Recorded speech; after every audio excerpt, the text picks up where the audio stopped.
The microphone screeched as Kalin ripped it from Donovan's hand.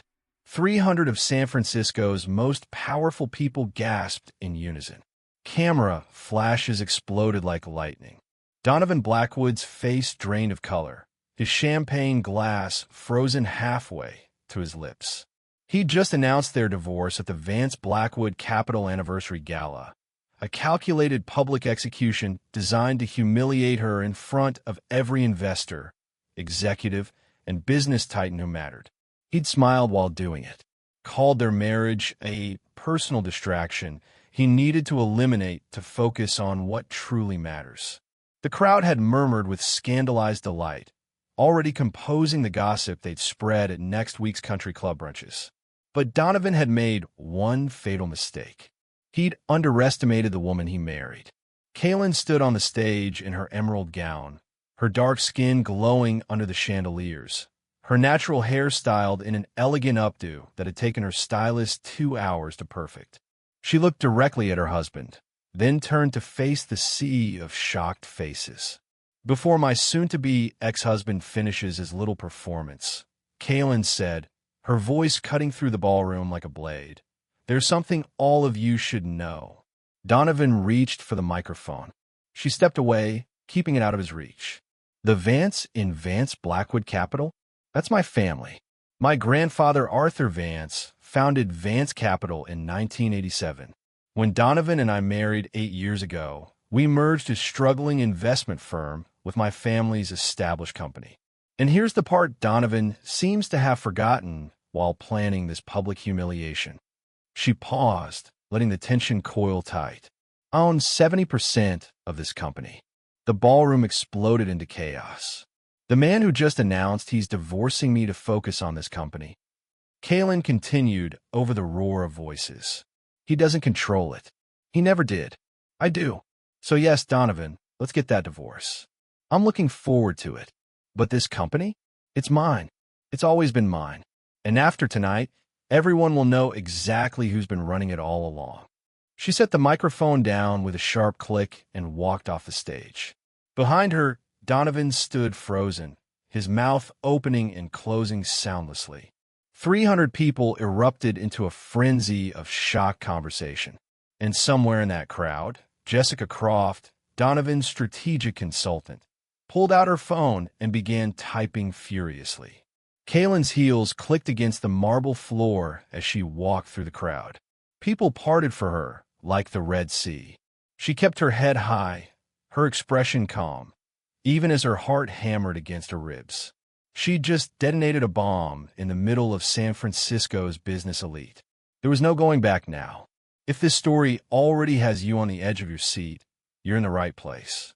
This channel tells stories of people who refuse to be broken, who turn betrayal into triumph, who prove that integrity wins even when the odds are stacked against them. Subscribe now, because next week's story is even more explosive, and you won't want to miss it. Now, let's get back to Kalin's war. Kalin sat in her car in the parking garage for 23 minutes before she trusted herself to drive. Her hands trembled on the steering wheel, not from fear, from pure, incandescent rage. Donovan had tried to erase her, in front of everyone, reduce her to nothing more than a failed marriage, a distraction, dead weight he was heroically cutting loose to save his company. His company. The audacity of it burned in her chest like acid. She pressed her forehead against the steering wheel and let herself feel it. The humiliation, the betrayal, the fury. For 8 years, she'd stood beside him, supported his ambitions, played the dutiful wife at events while he took credit for decisions she'd made. She'd loved him once, or thought she had. Now she couldn't remember why. Her phone buzzed. 47 text messages. 63 emails. 12 missed calls. She ignored all of them except one from Marcus Chun, her attorney. "Tell me you have a plan." Marcus's text read. "Working on it," she typed back. But that was a lie. She didn't have a plan. Not yet. Because the public revelation at the gala was only the beginning. The real war was about to start, and Kalin had just discovered something that made her blood run cold. 2 weeks before the gala, Vance Blackwood Capital had lost the Meridian merger, a $4.3 billion deal that should have been guaranteed. They'd been outbid at the last second by Titan Holdings, and the circumstances smelled rotten. Someone had leaked their final offer. Someone inside. Kalin had suspected incompetence at first. Then she'd looked at the server logs. At 2:47 a.m. the night before the bid was due, someone accessed the confidential Meridian files. The login credentials belonged to Donovan. But Donovan never worked past midnight. He was religious about his sleep schedule, often lecturing her about the importance of rest for executive performance. So why would he access critical files at 2:47 in the morning? She'd checked his calendar. He'd been at a late dinner meeting that night with Jessica Croft. Jessica, the corporate strategist Donovan had hired 6 months ago. Beautiful, ruthless, known in business circles as a specialist in hostile takeovers and strategic restructuring. Kalin had suspected an affair. She'd even felt a twisted sort of relief about it, because it meant the marriage could end without guilt on her part. But what if it wasn't an affair? What if it was something worse? Kalin wiped her eyes, started the engine, and made a decision. If Donovan wanted war, she'd give him annihilation. But first, she needed to know exactly what she was fighting. The next morning, Kalin sat in her home office overlooking San Francisco Bay. The converted library had floor-to-ceiling windows, custom shelves filled with her grandfather's old business books, and a desk made from reclaimed wood that had once been part of the original Vance Capitol building. This room was her sanctuary. Now it was her war room. Her phone buzzed with a text from an unknown number. If you're serious about finding out what happened to Meridian, you need better help than your IT department. I can find what they missed. Elte. Kalin stared at the message. She'd put out quiet feelers through trusted contacts, looking for cybersecurity expertise. This must be a response. Who are you? She typed. Leo Tanaka, cybersecurity specialist. Former NSA. Now I help people figure out who's spying on them. Can we meet? Kalin's instincts screamed caution. Unknown contact. Vague credentials. Could be a trap. But her gut said something else. She'd learned to trust her gut. Tomorrow. 10 Uhr morgens. My office downtown. Come alone. Same to you, came the reply. Leo Tanaka looked nothing like a former NSA operative. He looked like he'd wandered out of a comic book convention. Skinny jeans, vintage anime t-shirt, purple high-top sneakers, and black frame glasses that kept sliding down his nose. He couldn't have been more than 25. Kalin's skepticism must have shown on her face because he grinned. I know. I don't look like a cyber expert. That's the point. Nobody takes me seriously until I'm already in their system. He set a laptop on her conference table. So, Meridian, let's see what really happened. His fingers flew across the keyboard with terrifying speed. Code cascaded down the screen in patterns Kalin couldn't begin to decipher. Leo muttered to himself, occasionally stopping to push his glasses up, then diving back into the digital maze. Okay, he said after 17 minutes. Your husband's credentials access those files. But here's the thing. The access pattern is wrong. Explain. Donovan logs in from his office desktop 92% of the time, right? Standard corporate IP, normal security protocols. But this access, Leo highlighted a section of code. This came from an external VPN routing through servers in Delaware, then Singapore, then bouncing back to San Francisco. Someone was trying very hard to hide where they really were. Could Donovan have done that himself? Leo snorted. I've seen your husband's digital footprint. This guy clicks on phishing emails. His password was literally Blackwood 2023 until your IT department forced him to change it last month. He gestured at the screen. This is sophisticated work. Professional grade. Kalin's pulse quickened. Who then? That's what I'm about to find out. Leo's fingers danced across the keys again. But there's more. I found something else. A ghost protocol buried in your company's server architecture. What? A ghost protocol. Think of it like a secret backdoor. Someone created administrative access that doesn't show up in normal security audits. It's been active for He paused, checking timestamps. 8 months. 8 months. Exactly when Jessica Croft joined the company. Can you trace where the leaked data went? Already on it. Whoever did this was good, but nobody's perfect. They left traces. Digital breadcrumbs. Metadata that tells a story if you know how to read it. Leo looked up, his expression serious for the first time. This is going to take time. Maybe 48 hours. But I'll find them. I'll find exactly who did this and where everything went. What do you charge? Nothing. Kalin blinked. Everyone charges. Not me. Not for this. Leo's voice softened. Last year, your company launched a scholarship program for underrepresented kids in tech. My little sister got one of those scholarships. She's at Berkeley now, studying computer science. First person in our family to go to college. He met Kalin's eyes. You fought for that program. I read the board minutes. Donovan called it wasteful PR. You funded it anyway from your discretionary budget. My sister has a future because you did that. So this? Consider it a thank you. Kalin felt her throat tighten. She'd forgotten about that fight. It had been one of dozens with Donovan, most of which she'd lost. She'd won that one by refusing to back down. Your sister is lucky to have you, she managed. Nah, she's brilliant. She just needed a chance. Leo cracked his knuckles. Now let me get to work so the people who gave her that chance don't get destroyed by corporate assholes. 46 hours later, Leo called at 11:38 p.m. Kalin was still awake, unable to sleep, reviewing financial documents, and trying to prepare for battles she couldn't quite see yet. We need to meet, Leo said without preamble. Not your office. Somewhere public, but private. You know the Redwood Cafe, on Mission. I can be there in 20 minutes. Come alone. The cafe was nearly empty at this hour, just a few night owls nursing laptops and coffee. Leo was in a corner booth, looking uncharacteristically nervous.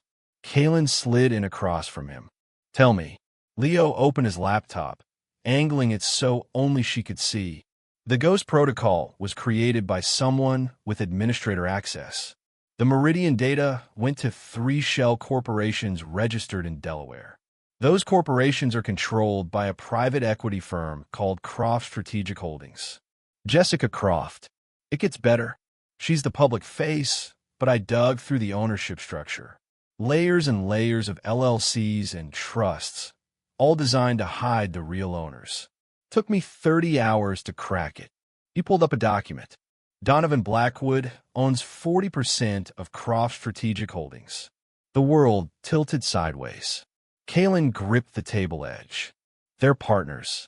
More than partners. Conspirators. Leo pulled up encrypted emails. I found communications between them going back 11 months. They've been planning this the whole time. The strategy was elegant, I'll give them that. Sabotage major deals to tank the company's value and create chaos. Force a crisis. Then Donovan plays the hero with fresh capital from an outside investor, Jessica's firm. He gains board support, consolidates power, pushes you out entirely. Then they rebuild together and take the company public at a massive valuation. And I get nothing. You get humiliated and erased. But here's where they screwed up. Leo pulled up another document. This is an internal memo from Jessica to Donovan from 3 weeks ago. Read the last paragraph. Kalin read. The wife won't be a problem. She's smart but passive. Focus on securing Arthur Vance's 21% shares. With his percentage added to your 32%, you'll have 53%, enough to control all major decisions, even without full majority. Once we have functional control, her 47% becomes irrelevant. She can keep her shares and her title while we run everything. Kalin looked up, her mind racing. They think I only own 47%. Don't you? No. Kalin's voice was barely a whisper. 2 years ago, my grandfather Arthur started showing signs of Parkinson's disease. He was worried about his ability to manage his holdings. He transferred an additional 23% to me through a private trust. Publicly, records still show he owns 21% and I own 47%. In reality, I own 70%. Leo's eyes widened. So their entire plan is based on false information. They're trying to acquire shares that mostly don't exist anymore. Kalin felt a cold clarity settling over her. But Arthur still has that 21% registered in his name publicly. If Jessica convinces him to sell to her before the private transfer becomes public knowledge, can she? Kalin's stomach dropped. Arthur's condition has been getting worse. He mentioned selling his remaining public shares to fund experimental treatment in Switzerland. I told him I'd cover any medical costs, but he's proud. He doesn't want to be a burden. She was already standing. I need to get to him before she does. Where is he?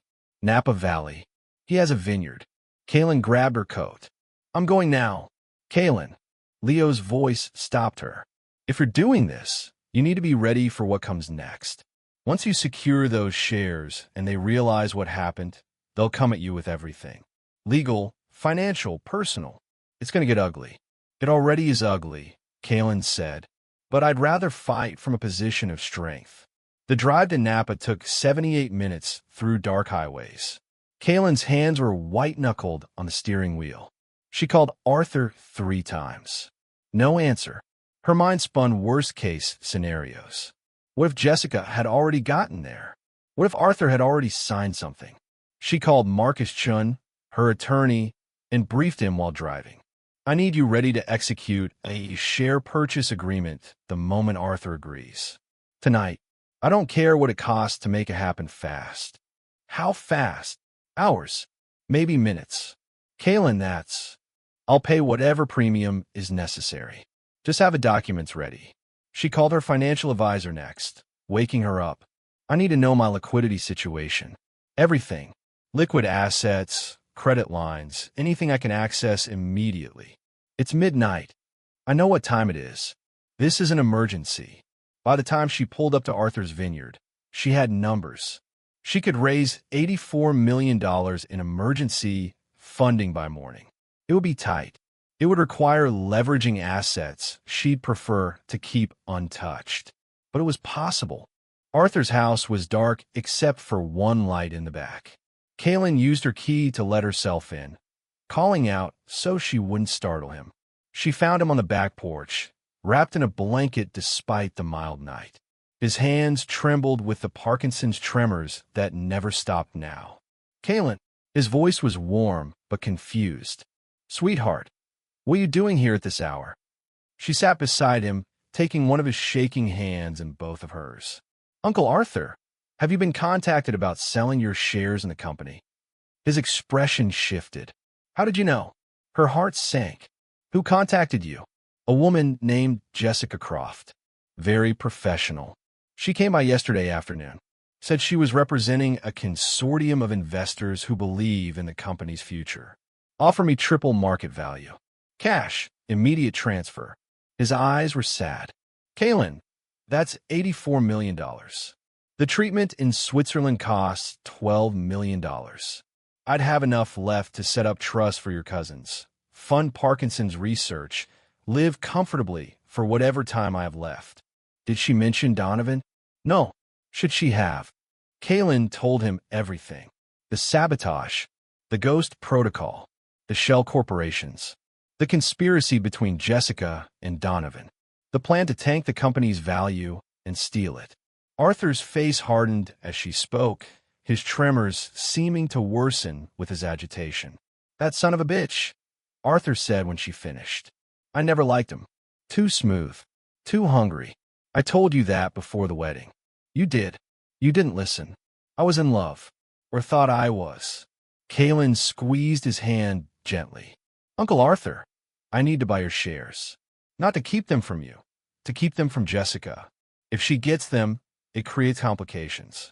Board battles. Uncertainty. I need clear, uncontestable majority ownership. The money for Switzerland. I'll match Jessica's offer. $84 million. Wire transfer tomorrow. And Uncle Arthur, she met his eyes. I was always going to pay for Switzerland. You gave me those shares 2 years ago because you trusted me with Grandpa's legacy.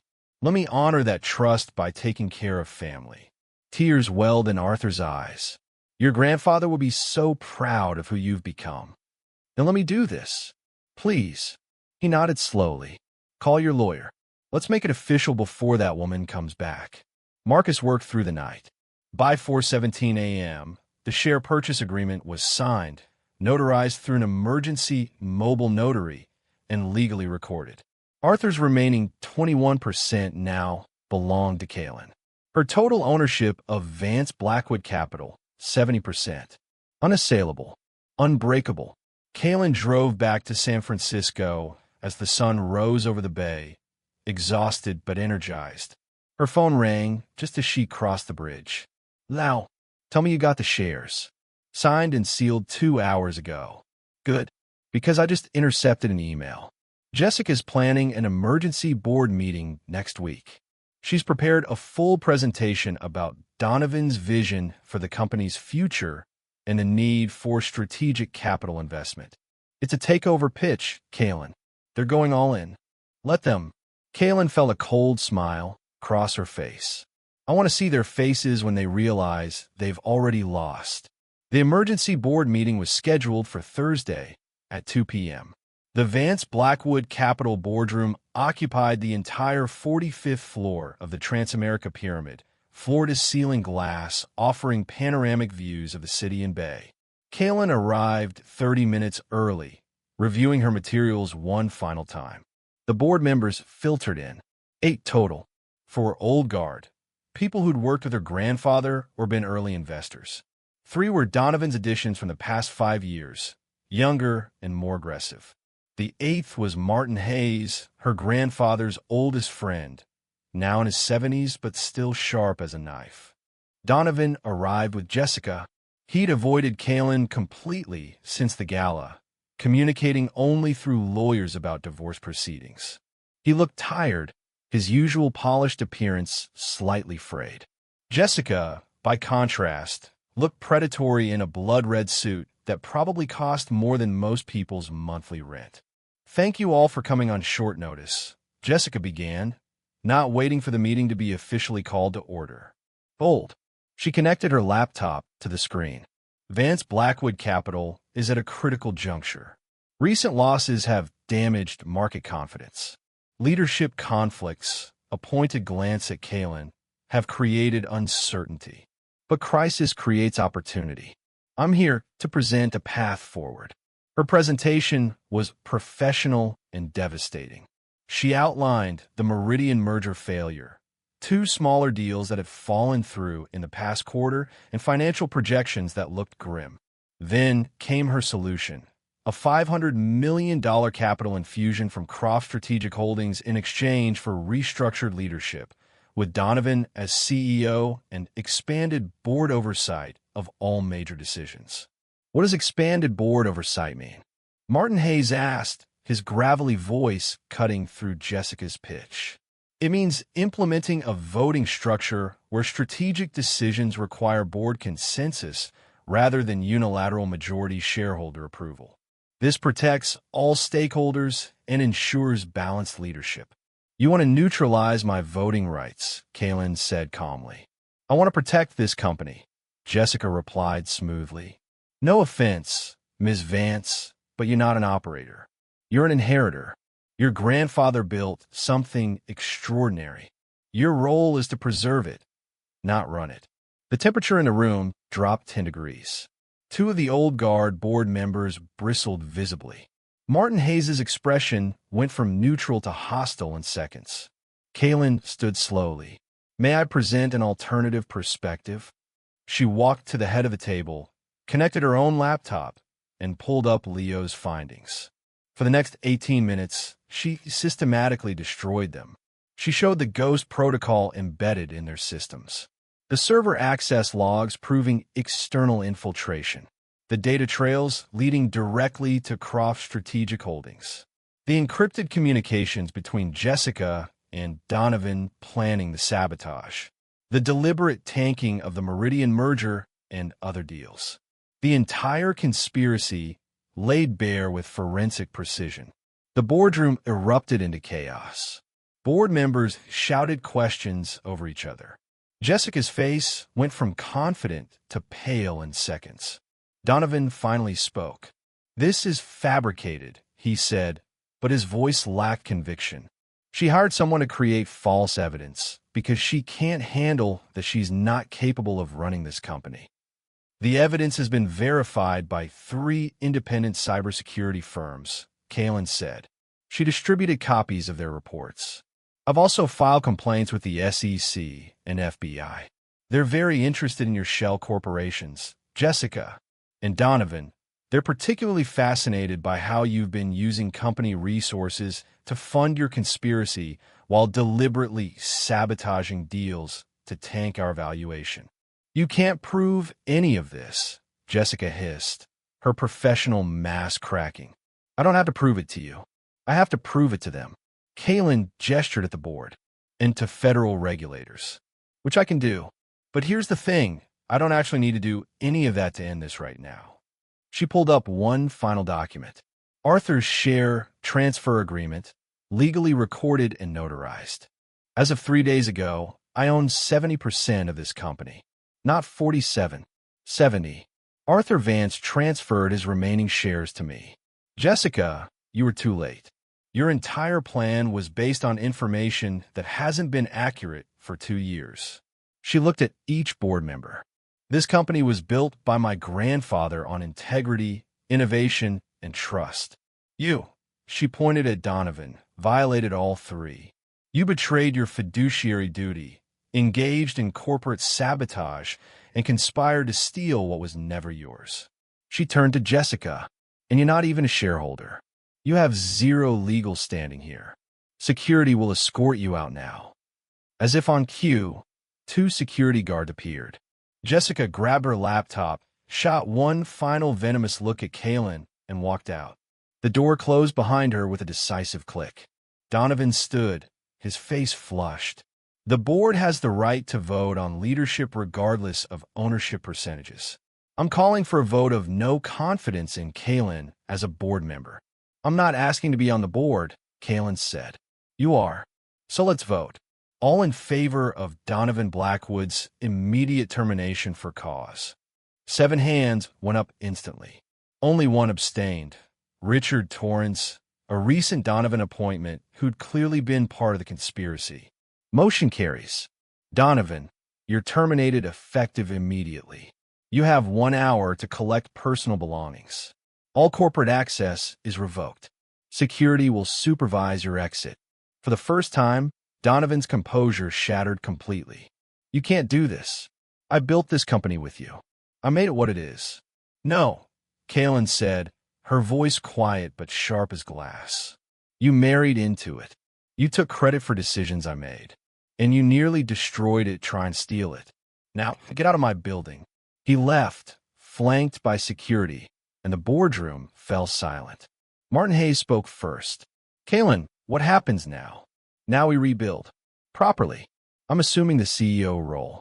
We're auditing every deal, every contract, every relationship. Anything tainted by this conspiracy gets investigated and cleaned out. We're going back to the principles my grandfather founded this company on." "Who's with me?" Every hand in the room went up. But Donovan wasn't finished. For days later, Kalin received notice of a massive lawsuit. Donovan was suing for wrongful termination, defamation, emotional distress, and breach of contract. He was also contesting the divorce, claiming community property rights to half her personal assets, including her shares in Vance Blackwood Capital. Marcus Chin reviewed the filings in Kalin's office, his expression grim. He's hired Bradford Pierce, high-profile, scorched-earth litigator. This is going to get expensive and ugly. "He's not trying to win," Kalin said, staring out at the bay. "He's trying to hurt me. Drag this out, create negative publicity, make running the company impossible. Then we hit back harder. I'm filing counterclaims for corporate sabotage, breach of fiduciary duty, fraud, and violation of confidentiality agreements. We'll also seek a restraining order preventing him from disparaging the company." Marcus paused. "There's something else. The FBI wants to interview you. They're building a case against Jessica Croft and they need your testimony. When? Tomorrow, if possible. The FBI interview took place in a bland federal building downtown. Two agents, Sarah Chun, a seasoned white-collar crime specialist, and David Park, a younger cybercrimes expert, questioned her for over 3 hours. They were thorough, methodical, and clearly very interested in Jessica Croft. Ms. Vance, Agent Chun said, Jessica Croft has been on our radar for 18 months. This isn't the first company where suspicious deal failures preceded her involvement. Your evidence helps establish a pattern. We're building a RICO case, but it takes time. How much time? Months. Possibly a year. But your cooperation is crucial. Kalin left feeling both validated and frustrated. Justice moved with glacial slowness while Donovan's lawyers attacked from every angle. The legal war escalated over the following weeks. Bradford Pierce filed motion after motion. They claimed Kalin had used company resources for personal investigations, that she manipulated Arthur, an elderly sick man, into selling shares under market value, that she conducted illegal surveillance of Donovan, violating his privacy rights. Each claim was absurd, but each required time, money, and energy to refute. Kalin barely slept. She ran the company during the day, battled legal proceedings at night.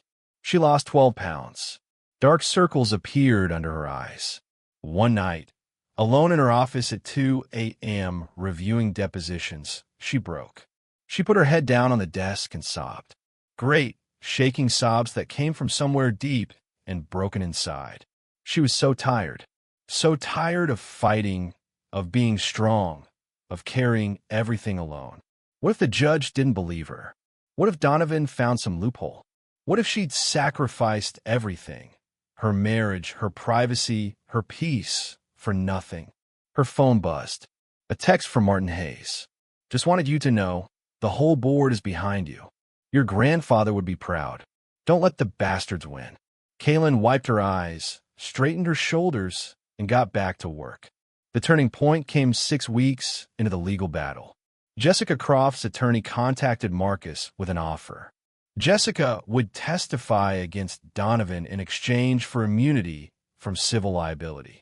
The FBI investigation had terrified her. She was cutting her losses and saving herself. She'll give us everything, Marcus told Kalin. Emails, contracts, recordings of conversations with Donovan. She kept meticulous records because she never fully trusted him. She was always ready to throw him under the bus if things went south. Let her testify, Kalin said. I want everything on the record. The courtroom was packed for the hearing on Kalin's motion to force Donovan to sell back his shares and accept a permanent restraining order. It wasn't technically a trial, but felt like one. Media filled the gallery. Sketch artists drew furiously. Judge Patricia Caldwell, a 60-year-old former prosecutor with a reputation for suffering no fools, surveyed the chaos with evident displeasure. Bradford Pierce argued first, painting Kalin as a vindictive wife weaponizing corporate machinery to punish her husband for a failed marriage. Your Honor, this is about a woman scorned using her family's money and power to destroy a man who simply wanted to end an unhappy marriage. My client made mistakes in his personal life, but that doesn't justify this corporate character assassination. Marcus stood for rebuttal. Your Honor, this isn't about a marriage. It's about documented corporate sabotage, breach of fiduciary duty, and conspiracy to commit fraud. We have digital forensics, financial records, testimony from Mr. Blackwood's co-conspirator, and a clear pattern of intentional harm. The evidence is overwhelming. Jessica Croft took the stand. She looked diminished somehow, her usual predatory confidence replaced by nervous calculation. She made her deal with the devil. Testify truthfully and avoid criminal prosecution. She told everything. The initial approach from Donovan 18 months ago. The planning sessions where they mapped out the sabotage strategy. The ghost protocol she'd installed with his knowledge and approval. The shell corporations designed to hide their connection. The deliberate tanking of the Meridian merger and other deals. The plan to force a crisis, then swoop in as saviors with Jessica's outside capital. Bradford tried to discredit her on cross-examination. Ms. Croft, you're testifying to avoid prosecution yourself, correct? Yes. So you're blaming my client to save your own skin? No, I'm telling the truth to save my skin.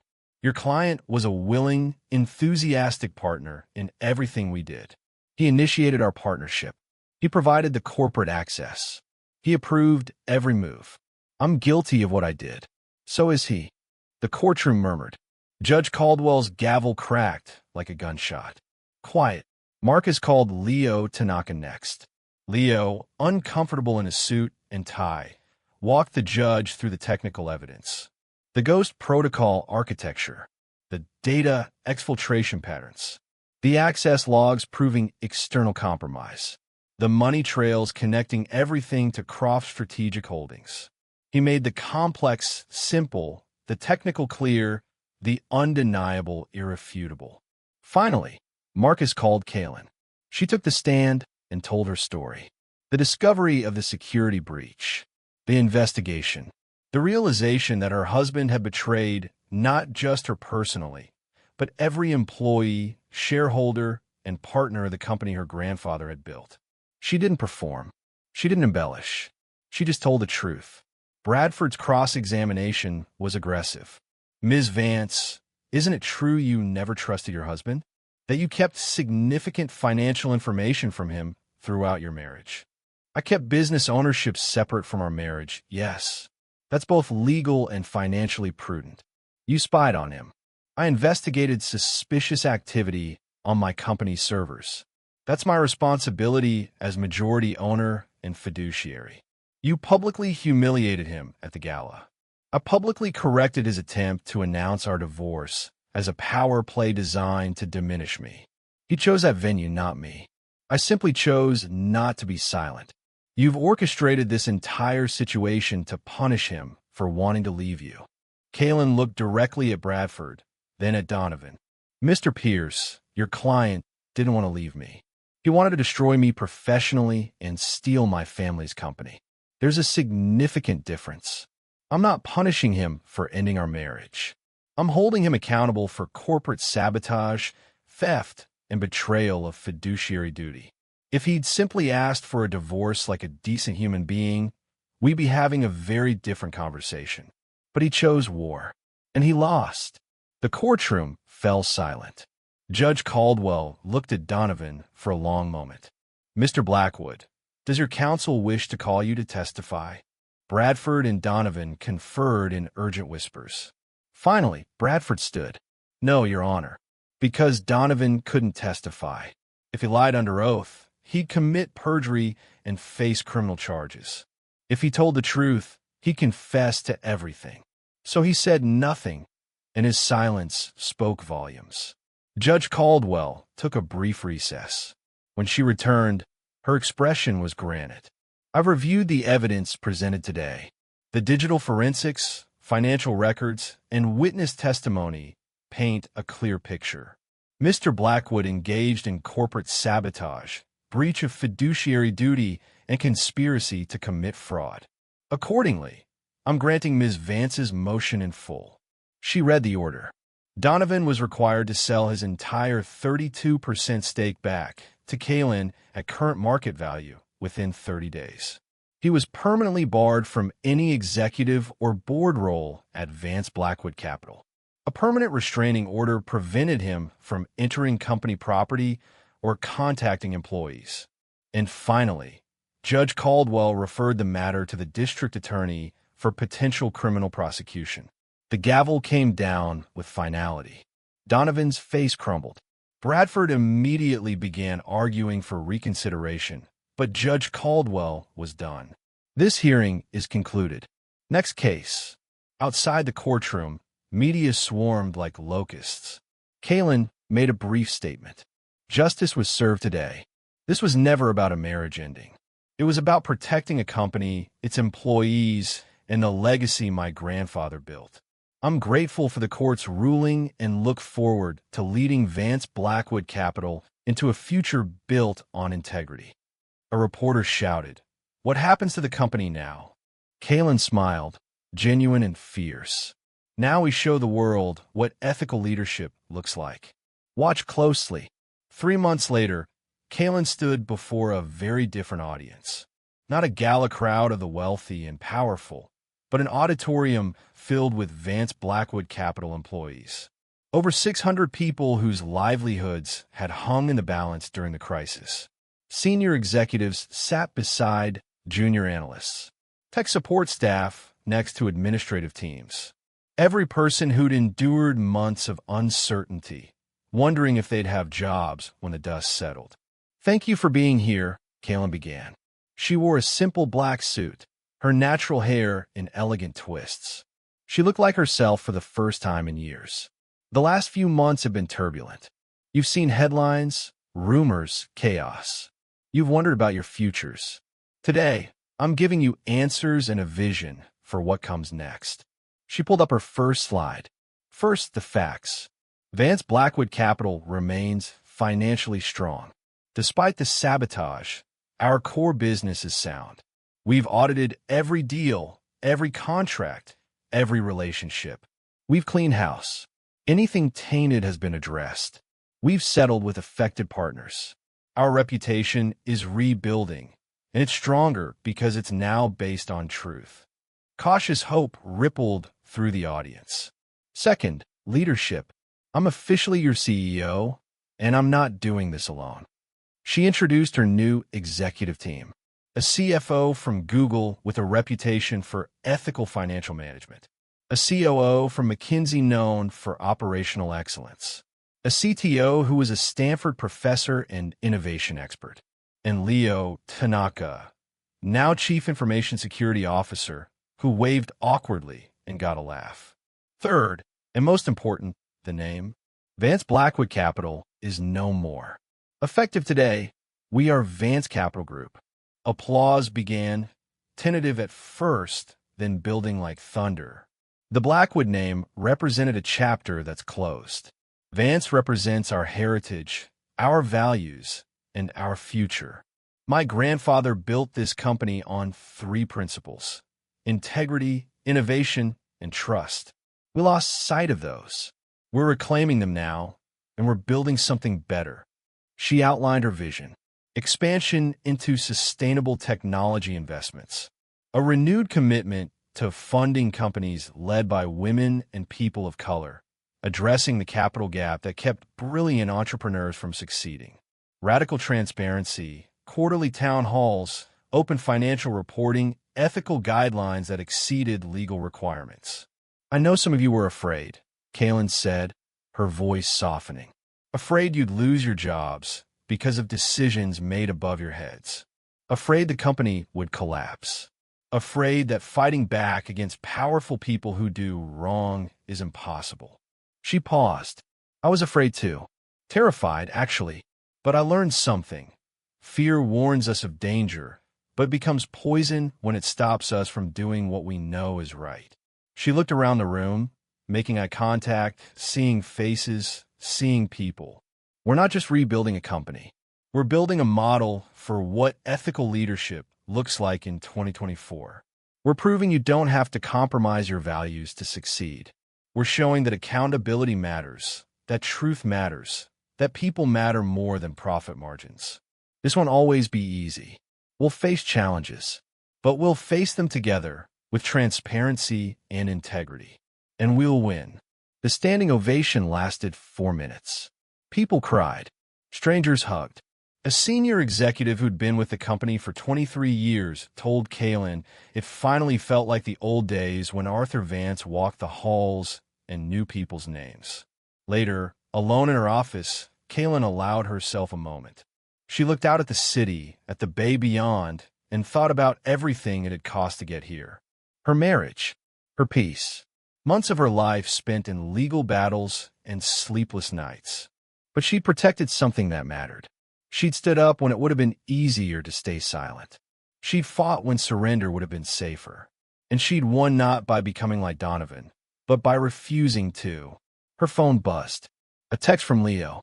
"My sister wants to meet you." She's building an app for underrepresented founders to connect with ethical investors. Thought you might want to hear about it. Kalin smiled and typed back. Set up. I'm very interested. Because that was the real victory. Not defeating Donovan. Not saving the company. Not even the recognition or the rebuilt reputation. The real victory was creating ripples. Opportunities. Hope. Showing one young woman that building something meaningful was possible, which would inspire her to do the same for others. 6 months after that, Vance Capital Group went public. The IPO was the most successful of the quarter, raising $1.2 billion and valuing the company at $8 billion. Kalin rang the opening bell at the New York Stock Exchange, surrounded by her executive team, Arthur in a wheelchair beside her, and employees who'd flown in from San Francisco to witness history. As the bell rang and the trading floor erupted in applause, Kalin thought about the journey. The gala where Donovan had tried to humiliate her. The desperate drive to Napa. The boardroom confrontation. The brutal legal war. The courtroom victory. All of it had led here. A reporter caught her afterward. Ms. Vance, your ex-husband tried to publicly humiliate you and steal your company. Now you're here, ringing the opening bell for one of the year's most successful IPOs. How does that feel? Kalin considered the question carefully. It feels like proof. Proof that the truth is more powerful than deception. That integrity outlasts corruption. That women, especially Black women who are constantly underestimated, don't just survive when we're pushed to the edge. We build empires. We change industries. We create the future we want to see. The clip went viral within hours. Young women shared it. Aspiring entrepreneurs posted it. People who'd faced betrayal and wondered if fighting back was worth the cost found hope in it. The comments flooded in by the thousands. And in Oakland, Leo's sister watched the clip for the 7th time while coding her app. She sent a message to her brother. Tell Ms. Vance thank you. I'm going to build something amazing because she showed me it's possible. Leo showed Kalin the message the next morning. She read it, felt her throat tighten, and smiled. Tell her I can't wait to invest in it. Because that was the point of all of it. Not revenge, not victory for its own sake, but creating a world where integrity wins, where truth matters, where the next generation of leaders knows that doing the right thing, even when it's hard, even when it costs everything, even when you're terrified, is always worth it. Kalin Vance had started this story as a wife being publicly humiliated. She'd ended it as a CEO, a leader, a symbol of resilience. But more than any title or achievement, she'd become exactly who she was always meant to be. Her grandfather's granddaughter, carrying forward a legacy of integrity, innovation, and trust into a future she was building one principled decision at a time. The divorce from Donovan was finalized quietly 3 months after the IPO. No drama, no headlines, just paperwork and closure. Kalin kept everything that was hers. Donovan got nothing except his freedom and the fading memory of the empire he'd tried and failed to steal. She heard through mutual acquaintances that he'd moved to Singapore, working as a consultant for a mid-tier firm. Jessica Croft had disappeared from the business world entirely after the FBI investigation resulted in a plea deal. No jail time, but massive fines and a permanent ban from serving as an officer or director of any U.S. company. Sometimes late at night, Kalin wondered if Donovan ever thought about what he'd lost. Not just the company or the money, but the opportunity to be part of something meaningful. He could have been a partner in building something lasting. Instead, he'd chosen betrayal and ended up with nothing. But mostly, she didn't think about him at all. Arthur's health had stabilized with the Swiss treatment. The Parkinson's hadn't gone away, it never would, but the progression had slowed dramatically. He visited the office every few weeks, moving carefully with his cane, his tremors managed better with new medications. Employees loved him, this gentle man who told stories about the early days and still asked about people's families. One afternoon, Kalin found him in the 45th floor conference room, looking out at the bay. the same view her grandfather had loved. "You did good, kiddo," Arthur said without turning around. "We did good. You and Grandpa built something worth protecting. We built a business. You built a legacy." He turned to face her, his eyes bright despite the tremors. "Your grandfather would be so proud, not just because you saved the company, but because of how you saved it. With integrity, without becoming like the people who tried to destroy you." "I wanted to," Kalin admitted quietly. "There were moments I wanted to be ruthless, cruel, make Donovan suffer the way he tried to make me suffer. But you didn't. No, because that's not who I am. It's not who we are." Arthur smiled, his whole face lighting up. "That's exactly why you'll succeed. Not despite your values, but because of them. The world needs more leaders who understand that." He was right. In the years since the IPO, Vance Capital Group had become known not just for financial returns, but for ethical investment practices. They'd funded 43 startups, 31 of them led by women or people of color. They'd implemented industry-leading transparency standards. They'd proven that doing good and doing well weren't mutually exclusive, and the ripple effects kept expanding. Other investment firms started adopting similar practices. Business schools taught case studies about Kalin's turnaround strategy. Young professionals cited her as a reason they believed ethical leadership was possible in finance. One evening, Kalin received an unmarked envelope delivered to her office. Inside was a handwritten note on expensive stationery. "Ms. Vance, you don't know me, but I wanted to thank you. I'm a junior analyst at a competitor firm. Last month, I discovered my boss was manipulating client accounts. I was terrified to report it, afraid I'd be fired, blacklisted, my career destroyed. Then I read about what you did, how you fought back against people more powerful than you and won by telling the truth. So I reported it. I was terrified, but I did it. The investigation confirmed everything. My boss was fired. Clients were protected, and I still have my job.